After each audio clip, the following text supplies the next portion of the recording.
Hello అండి, నేను మీ గాయత్రి.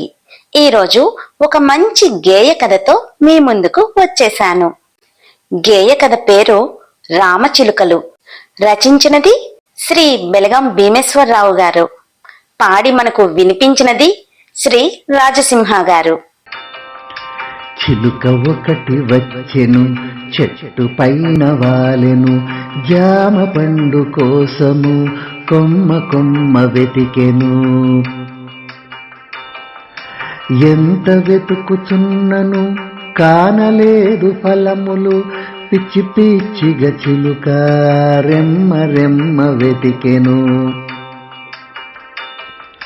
చిన్న చిన్న కాయలు కసరువె కనిపించెను, పండు ఏది కానక దీనముగా చూచెను.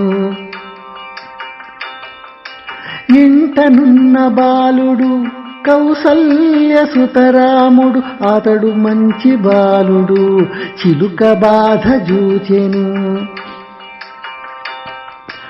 అమ్మదరికి వెళ్ళెను, జామ పండు నడిగెను, పండు తీసుకొచ్చెను, చెట్టు పలవనుంచెను.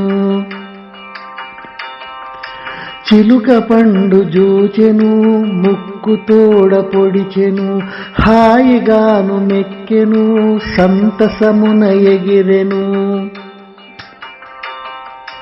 రాముడదియు చూచెను, మిగుల మోదముందెను, పండ్లన్నీ తెంపుటను నాటి నుంచి మానెను.